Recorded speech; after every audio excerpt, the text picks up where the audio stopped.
کجا بودی؟ رفته بودم مامانم رو ببینم. چرا؟ دلم تنگ شده بود. رفتم. خوب پشتم حرف زدی نه؟ از امروز دیگه بدون اجازه من اونجا نمیری.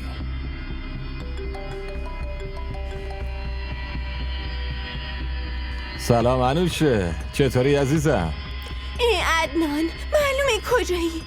باید ببینمت. خیلی دلم برات تنگ شده. دل بیقرار.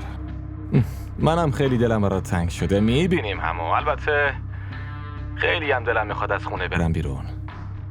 یه عذاب عجیبی اسیرم کرده. اونو ولش کن دیگه، زود بیا.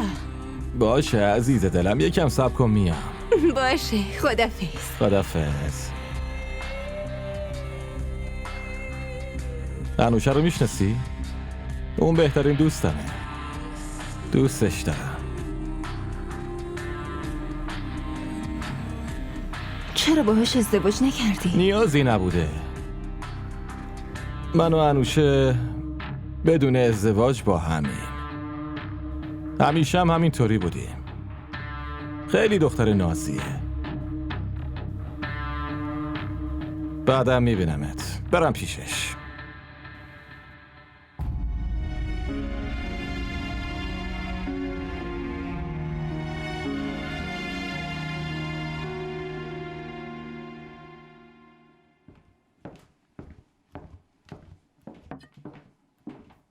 سلام. اینقدر ادب نداری که بهم یه سلام بکنی ها؟ چرا؟ اگه بهتون سلام کنم دیگه گله‌ای نداری؟ الانم ازت گله دارم. معین راست میگه. شما عادت به این گله ها دارین. از عشق معین زندگی دخترمو نابود کردم. چرا قبلا بهم نگفته بودی؟ تو برای زویا اومدی خواستگاری. چیو بهتون نگفتم؟ داداشت نوشیدنی میخوره. اوه، پس دخترتون از حالا شکایت از داداشم رو شروع کرده. این چیز مهمی نبود که رو کاغذ می نوشتم و می دادم. خب چیه مگه؟ بعضی وقتا میخوره. تازه شم منم قبل از اینکه بیام تو این خونه نمیدونستم که شما کار و کاسبی با دین رو انداختی. از آدمای بیچاره پول میگیرین و دینو میفروشی. اگه من دارم تحمل میکنم زویا هم میتونه تحمل کنه. مزخرف نگو، ساکت شو. الان میفهمم چرا شرطت ازدواج زویا بود. چی فکر کردین؟ دختر برای داداش من کم بود؟ 1000 تا دختر میخواستنش. تو هم یه دختر مظلوم و بی زبون نیاز داشتی، مثل زویا که همه چی رو تحمل کنه. ببینم حالا مگه سر دختر مظلومتون چی اومده ها؟ رفاه و آسایشش که از اینجا خیلی بیشتره. ما هممون خیلی به اون دختر مظلوم معصوم ظلم کردیم.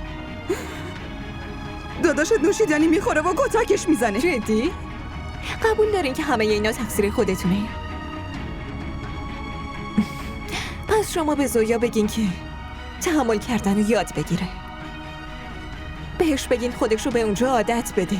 وگرنه برای عدنان دختر کم نیست. دخترتون برمیگرده خونه. متوجه شدی؟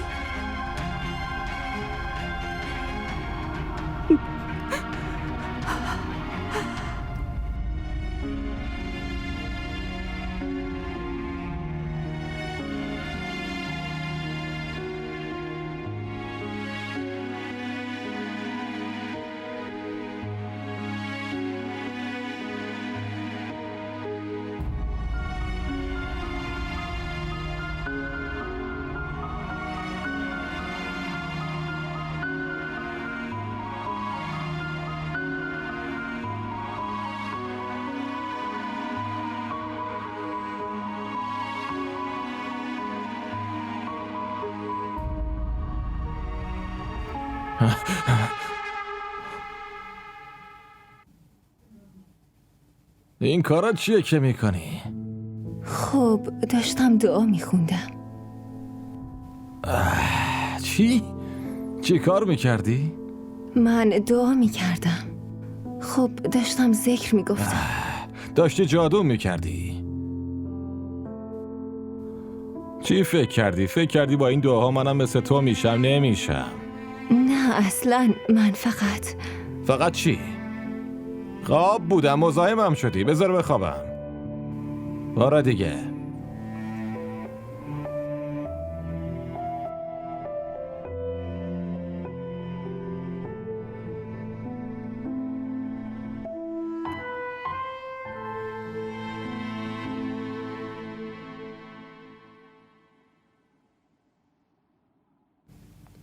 سلام.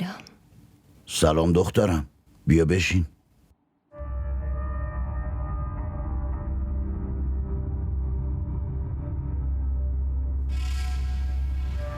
رفتی خونتون پشت سر ما چی گفتی؟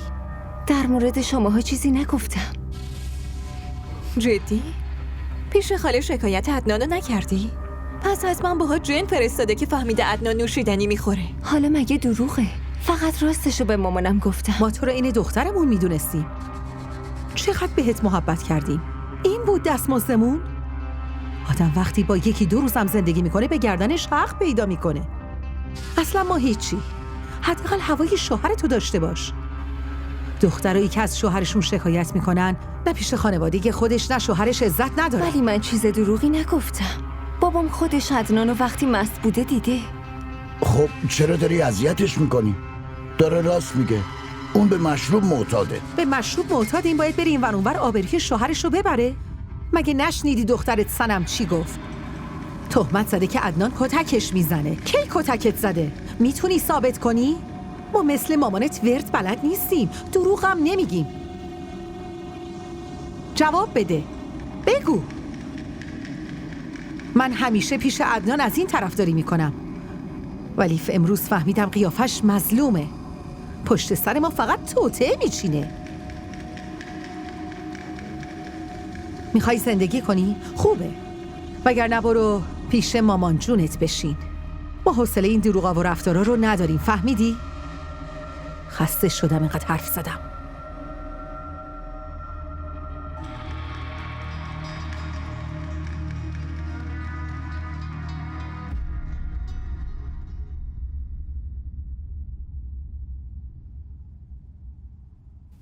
دیروز زویا اومده بود؟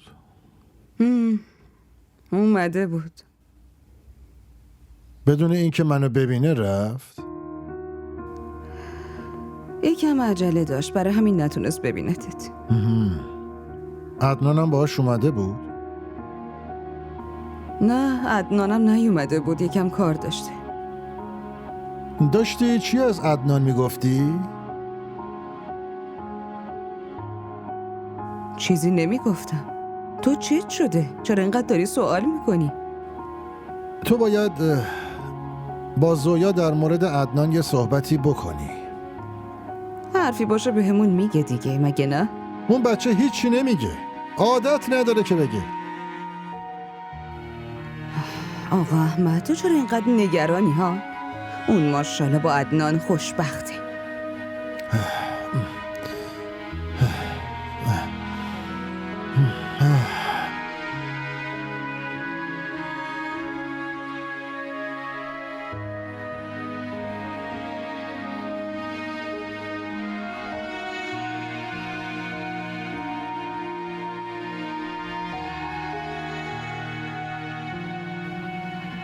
داری به کی زنگ میزنی؟ به زویا. بذار راحت زندگیشو بکنه. خوب نیست همش خونه شوهرش زنگ بزنی. تو ساکت باش. میخوام ببینم این دختر حالش چطوره.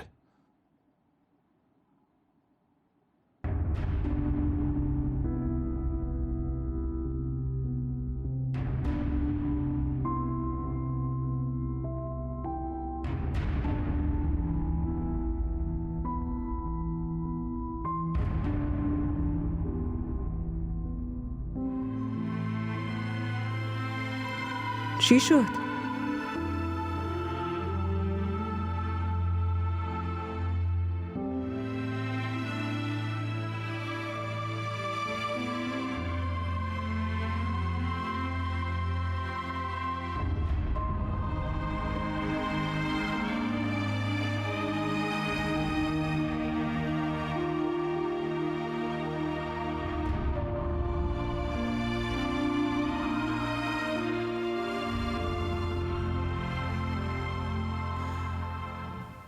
دیدی؟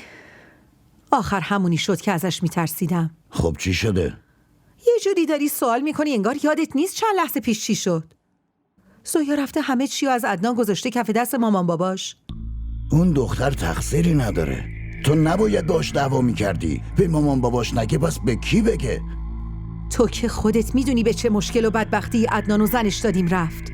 من میترسم زویا یه وقت ولش کنه و بره. مامان باباش چی میگن؟ با این پسر چی کار کنم؟ برو از اون دختر بپرس که واقعا عدنان کتکش میزنه. اگه اینطوریه باهاش با محبت حرف بزن. از وقتی تو این خونه اومده دارم باهاش حرف میزنم ولی اون حرف تو گوشش نمیره. این برای ما خیلی بهتره، وگرنه تو که اخلاقی گنده پسرتو خوب میشناسی. قبول دارم پسر من خیلی بده، ولی تو دیگه چی میگی؟ همه چی از خودت یاد گرفته. من تو سن اون اینقدر احمق نبودم. ما ثروت بزرگی تو خونمونه، داره همه چی رو به باد میده.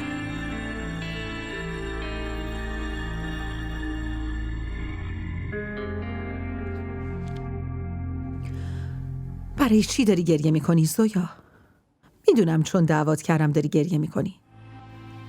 از من ناراحتی، درسته؟ ولی زویا دخترم همه این حرفا رو برای خودت میگم. این گله های کوچیک موچیک میتونه بین دوتا خانواده سوء تفاهم ایجاد کنه. بعدم گفتن این حرفا درباره عدنان خودتو بی آبرو میکنه. چطور میخوای جواب بقیه رو بدی؟ خوردن نوشیدنی براش سرگرمی نیست. بدون اون نمیتونه زندگی کنه. چرا متوجه نیستی؟ عدنان میتونه شراب خوردن رو کنار بذاره، ولی در صورتی که تو بهش این حسو بدی که این کار سر تا سر غلطه. مرد که سیاست نداره. این هنر زنی که بتونه شوهرشو تو مشتش بگیره. وقتی ما زنا میخوایم یه چیزی رو تغییر بدیم باید خیلی بهش توجه کنیم. باید بهش نزدیک بشیم. عدنان اصلا دوست نداره بهش نزدیک بشم. خب عزیزم تو خودتو مثل اون کن، همونطور که اون میخواد. لباس قشنگ بپوش، آرایش قشنگ بکن. تو همش نشستی تو اتاقت، قیافت تو همه، داری گریه میکنی. خب برای چی بخواد نزدیکت باشه؟ من هیچ حرف غلطی در مورد عدنان به خانوادم نگفتم. مامانم اصرار میکرد و منم گفتم که عدنان نوشیدنی میخوره و من از عصبانی شدنش میترسم. ببین دخترم، آبروی شوهر تو دست زنشه. خانوادت در مورد عدنان چه فکری میکنن؟ من هیچ تهمتی به عدنان نزدم. حرفمو باور کنین. خودم میدونم. من میدونم که عدنان خیلی با تو فرق داره، ولی یه حرف من یادت باشه. زن همیشه خودشو برای شوهرش تغییر میده، ولی شوهر هیچ وقت به خاطر زنش خودشو تغییر نمیده. تو هم اگه زندگی تو دوست داری و هر طور شده میخوای حفظش کنی باید تحت هر شرایطی با عدنان بمونی، با همه خوبیا و بدیاش. باشه؟ دیگه بسته، اینقدر گریه نکن. باشو، سری آماده شو، شوهرت داره میاد. آهان یه چیز دیگه، صبح هر چی شده جلوش هیچی نگو. بذار خوش باشید. باشه؟ ما را در شبکه‌های اجتماعی دنبال کنید.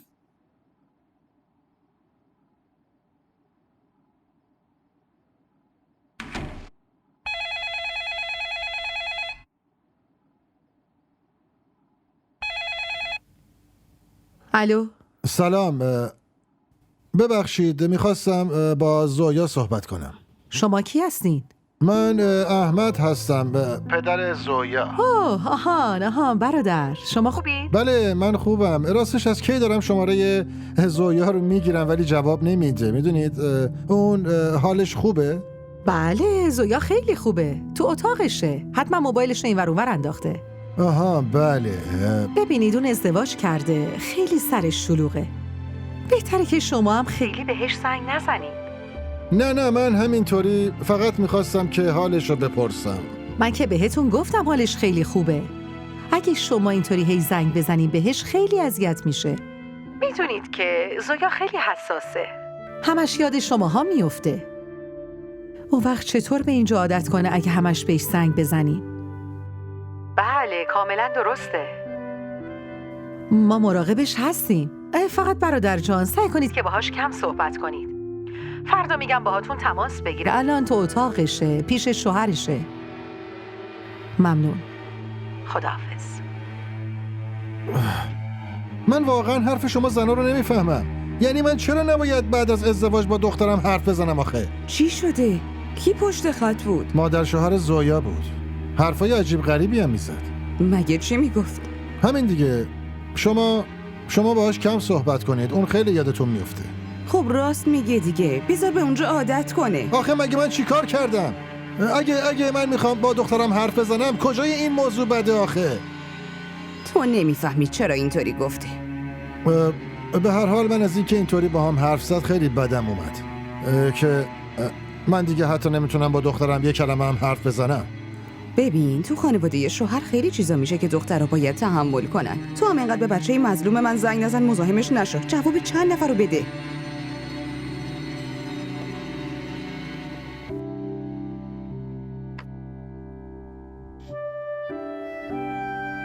صبح به این زودی چی کار داشتی؟ نتونستم درست حاضر شم. تو واقعا خیلی خوشگل شدی. نیازی به آرایش کردن نداری. جدی؟ من به خودم نرسم بعد بقیه دخترها تیپ بزنن بیان جلو دلتو ببرن آره؟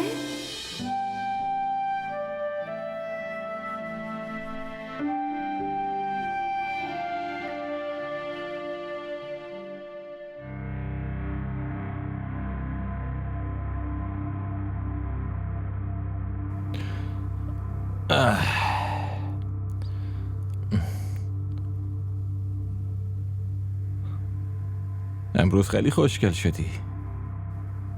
داری جایی میری؟ نه. خیلی خسته شدم بابا. یه چایی برام بریز.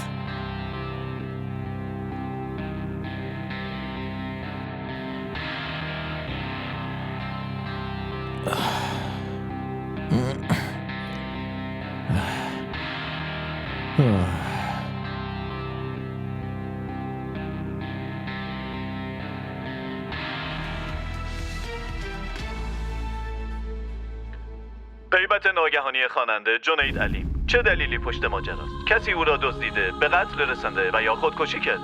هیچ اطلاعی در دست نیست. خبری هم حاکی از این است که او برای همیشه از کشور رفته. ای بابا، یه دفعه کجا غیبش زده؟ اصل ماجرا چیست؟ هیچ کس اطلاعی ندارد.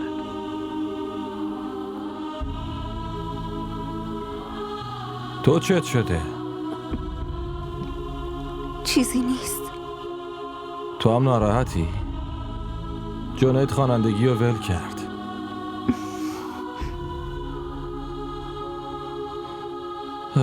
خیلی خواننده خوبی بود. نمیدونم چرا دیگه نخوند. ولش کن. چی کار میشه کرد؟ طاقت میشه براش ناراحت شد. دیگه برای همیشه پشیمون میشه. راستی شب حاضر باش. با دوستان برای شام و اینا برنامه داریم. باشه؟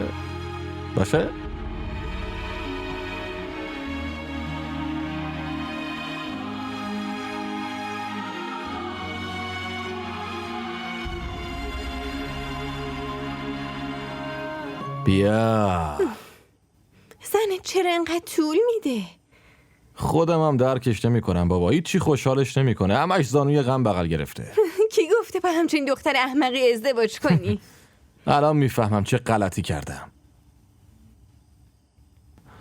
اومدی؟ انوشه پیشم نشسته. تو برو عقب.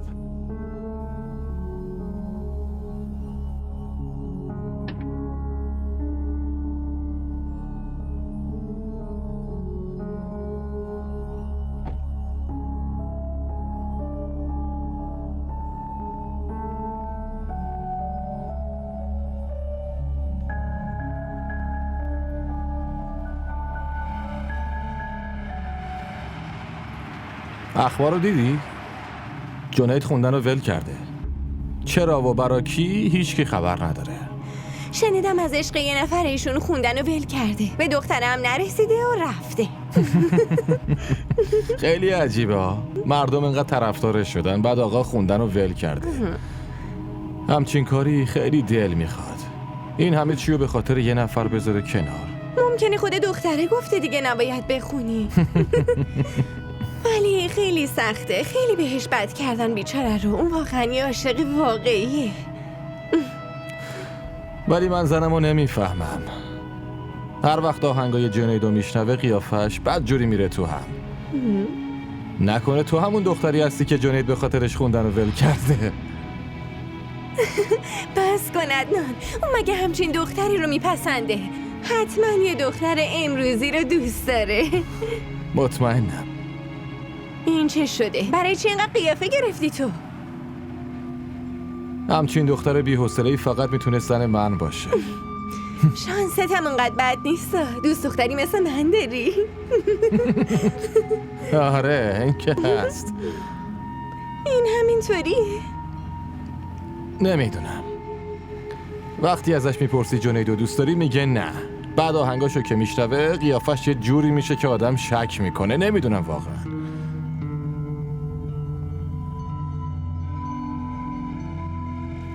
خب بگی بشین دیگه. میخوای سر پا وایسی؟ برو.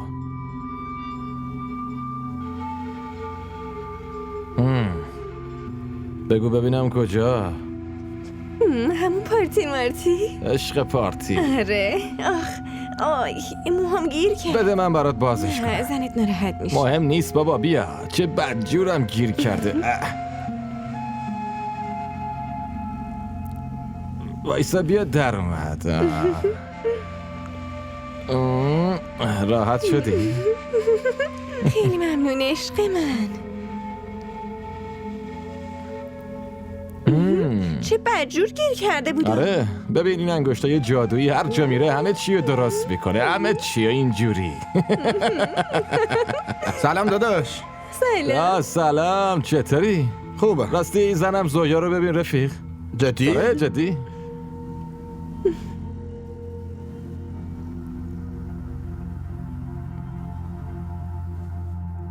سلام خوشگله. چی شد؟ مگه من مارم؟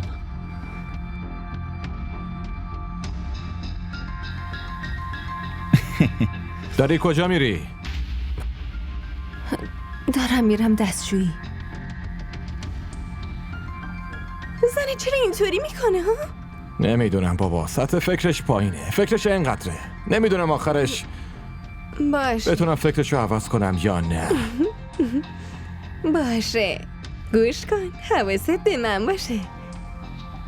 مگه نمیخوای پارتی بگیریم؟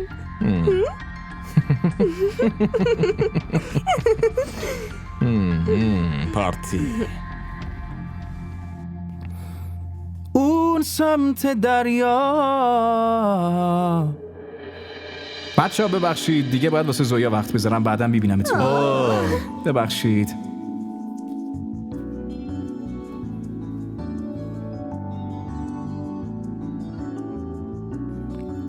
سلام. چی کار میکردی؟ چی کار میکردم؟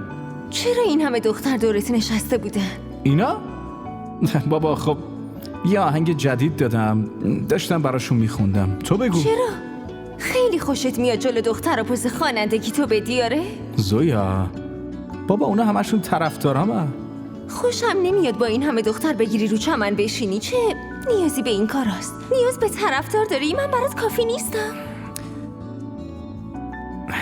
اونا طرفدار منن ولی تو زندگی منی. هیچ کس نمیتونه جای تو رو بگیره. خودت هم خوب میدونی.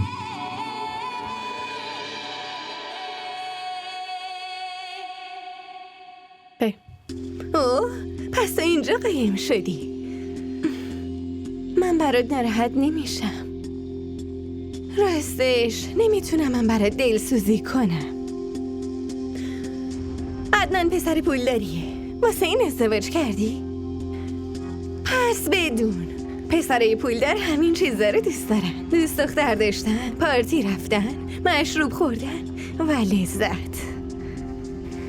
من اصلا مثل تو نیستم با مردای غریبه بریزم رو هم. دلم هم نمیخواد خودم رو به نمایش بذارم. پس کاری ازت بر نمیاد، چون اینجا فقط از این خبر هست. شوهرتم رو انگشت من میچرخه. فهمیدی؟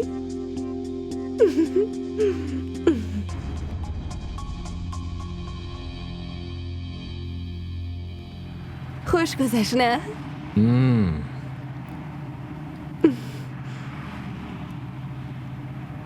خیلی حال داد. پیش من خوش نگذره؟ غیر ممکنه. معلومه.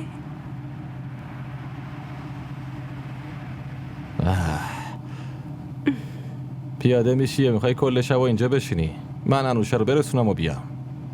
برسونم میام؟ این دیگه چه حرفیه؟ خودت گفتی پیشم میمونی و فیلم میبینی. باشه. ببین من انوشه رو برسونم نمیام ها. فردا صبح میام. امشب پیش انوشه میمونم. تو برو. ممنون. قابلت نداره.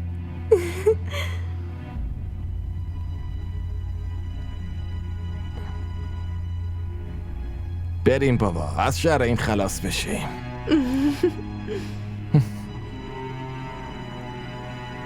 قابل نداشت عزیزم.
خدایا رحم کن، از سر تقصیراتم بگذر.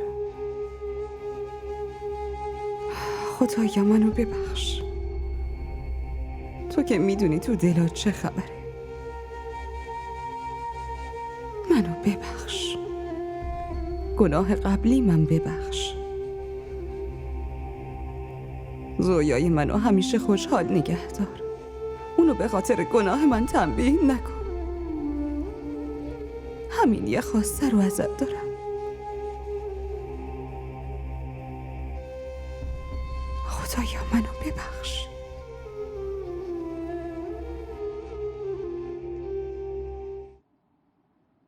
ما را در شبکه‌های اجتماعی دنبال کنید. سلام. سلام دخترم، خوش اومدی. بشین. عدنان هنوز بیدار نشده؟ نه اصلا دیشب خونه نیومده. پس تو چطوری اومدی؟ شما دوتا که با هم رفته بودین. با هم بودیم ولی اون رفت پیش دوستش که شبو با هم بگذرونن. دوستاش همه یکی از یکی بدترن. پسرای عجیبی هم بابا. عدنان یه دوست داره به اسم انوشه. شبو تنها.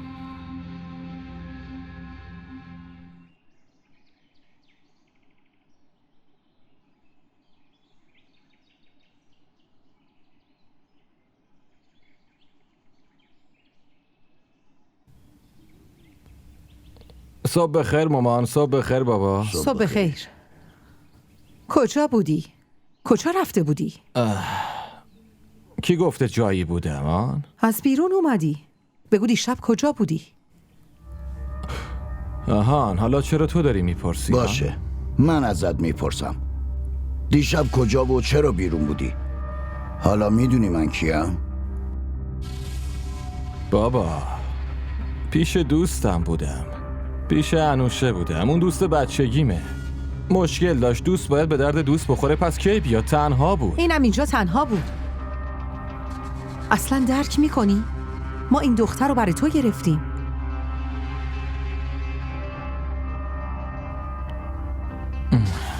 پس زویا شکایتمو پیشتون کرده، گوش مامان بابامو پر کرده.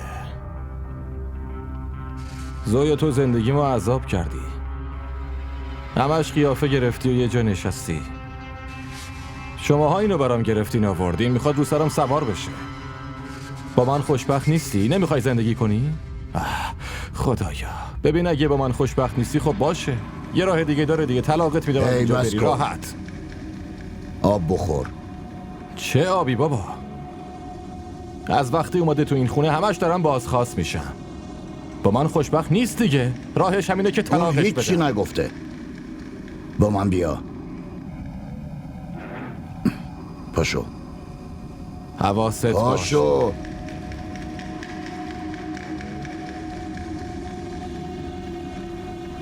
عدنان منو طلاق داده. نه دخترم، اینطوری نیست. تو اصلا خودتو ناراحت نکن. صابونتو بخور.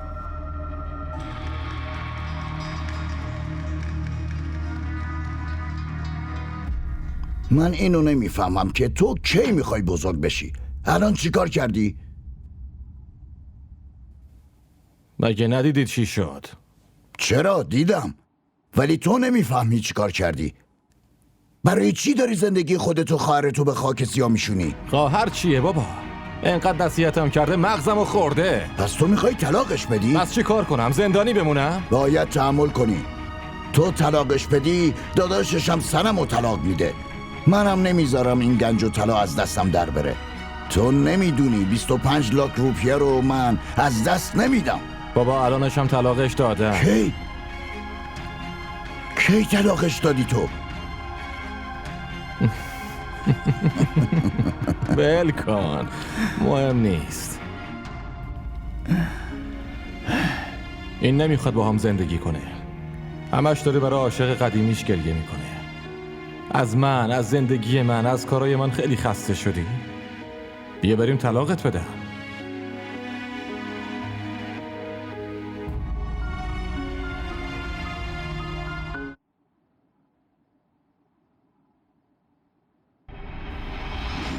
داری چی کار میکنی؟ میخوای پیش بابات شکایتمو کنی؟ اینطوریه؟ اینطوری شکایت میکنی؟ آره میخوای شکایتمو بکنی؟ زنایی مثل تو هستن که مردا رو مجبور میکنن برن بیرون پیش زنای دیگه، وگرنه من تقصیری ندارم، چون تو دقیقا همچین زنی هستی. شکایت کن، به بابات زنگ بزن و همه چی رو بگو تا اونم بفهمه. بگو شوهرت اگه بهت علاقه نداره و با زنهای دیگه میره علتش چیه. بگو دیگه، بگو علتش چیه. بگو. زنگ بزن. بگو زنگ بزن.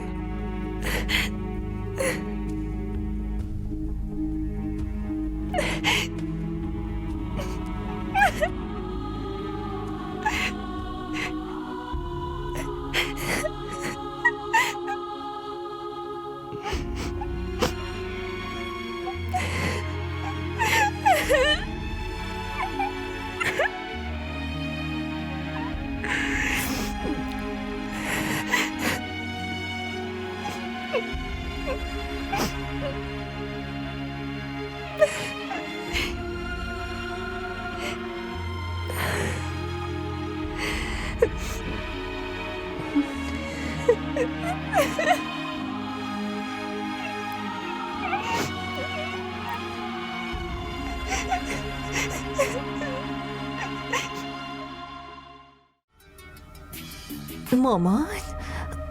الو؟ سنم دخترم، بابا داره میگه همین الان بیا اینجا. باشه.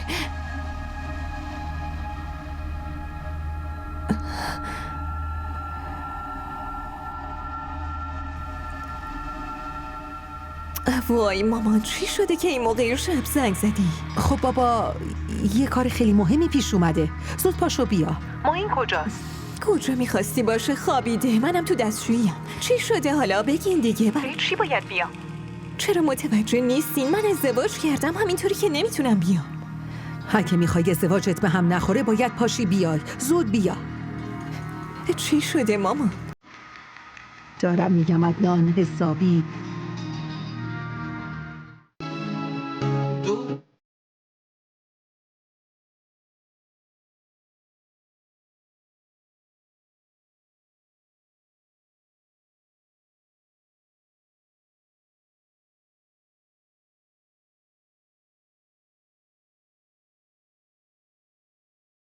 DDTV ارائه کننده بزرگترین سریال های درامای ترکی، کره‌ای، پاکستانی دوبله شده به فارسی می باشد. لطفاً سابسکرایب کنید و عضوی از خانواده ما شوید.